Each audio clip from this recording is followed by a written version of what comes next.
기하권론 이제 본격적으로 한번 들어가 보겠습니다.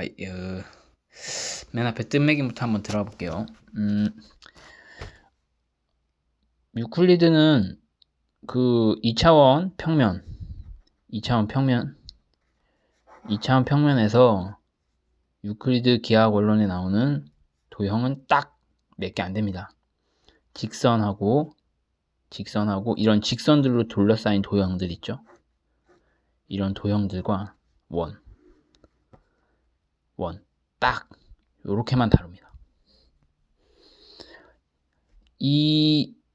근데 그 기하학 원론에는 오늘날에는 우리가 이제 직선은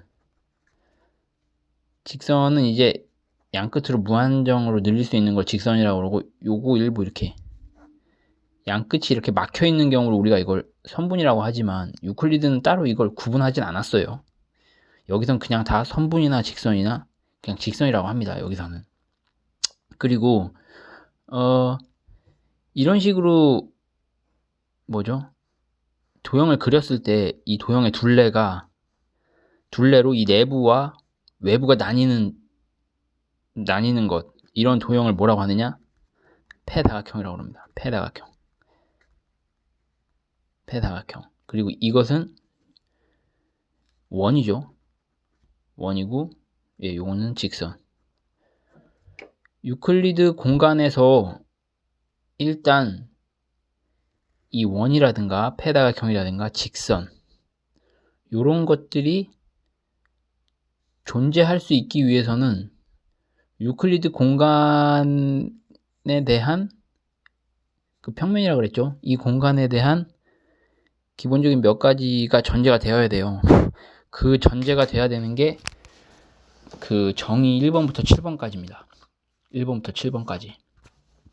왜냐하면 이 선은 점으로 돼 있죠.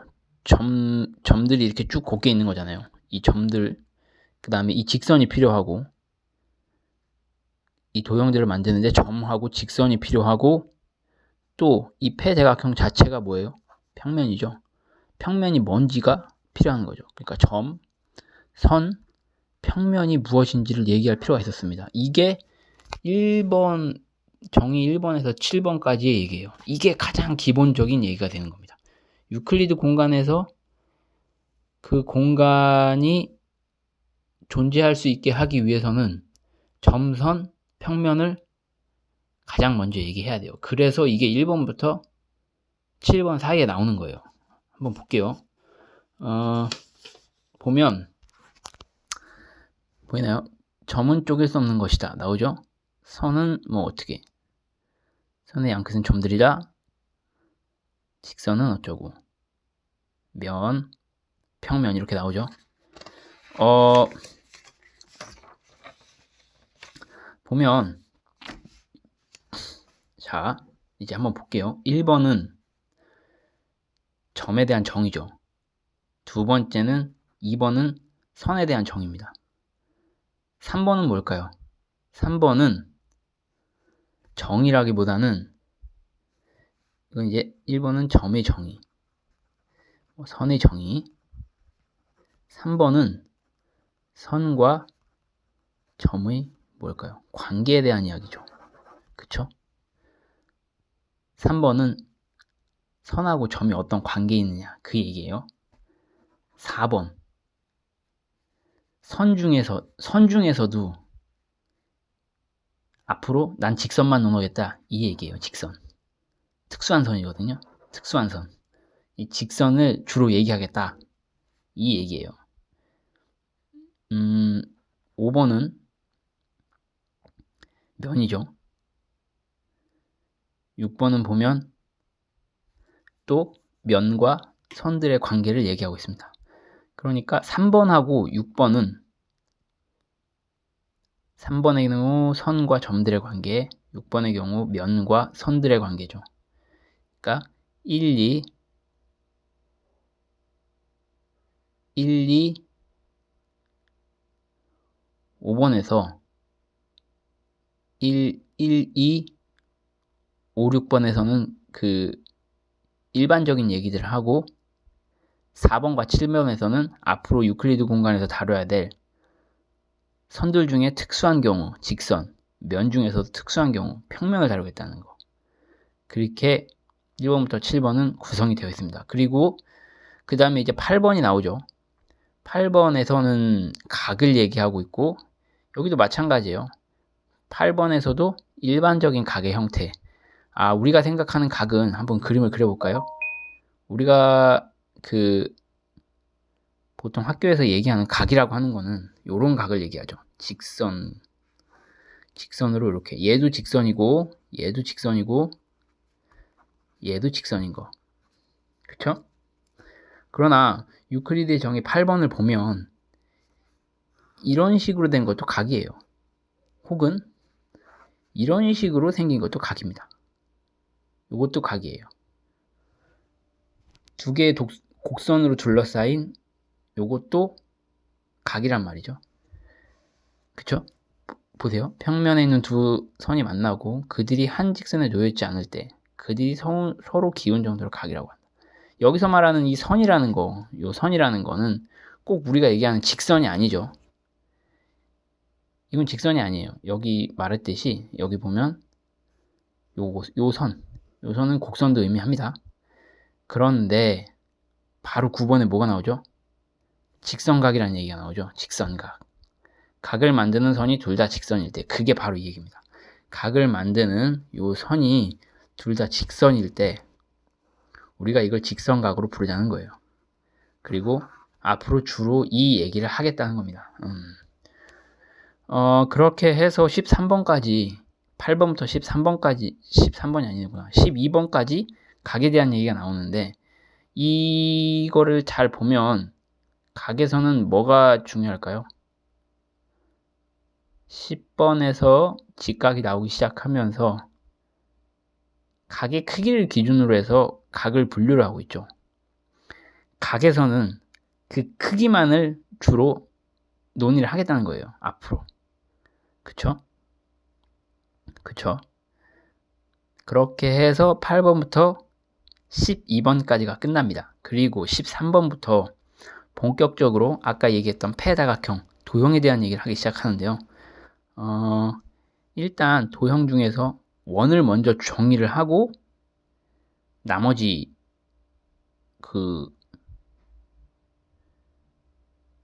이제 다각형, 주로 이제 삼각형이나 사각형에 대한 정의가 나오거든요.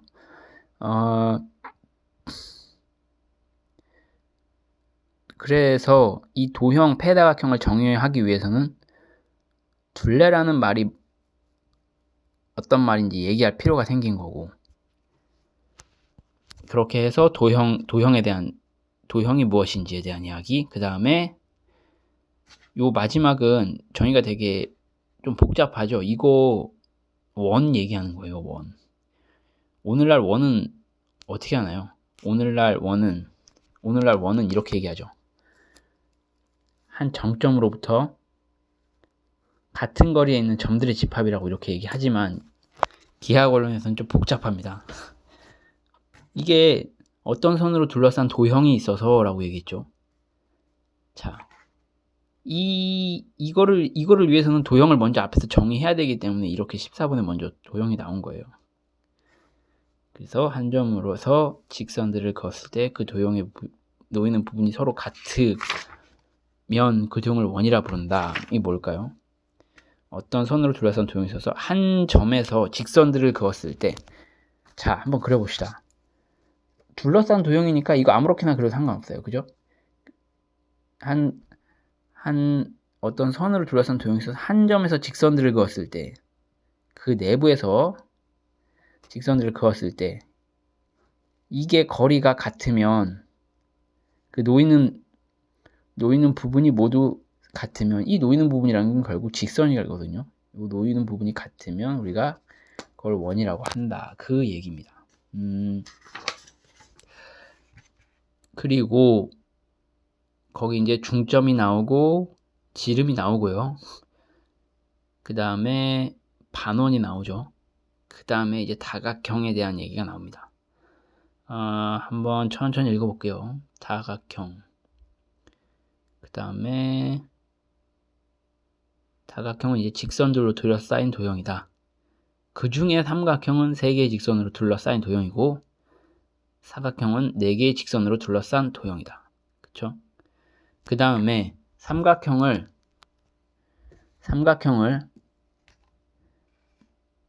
변의 어떤 관계에 의해서, 변들의 관계에 의해서 분류를 하고 있죠. 그 다음에 또 여기서 이제 각을 기준으로 또 삼각형을 분류하고 있고요. 대단히 중요한 겁니다.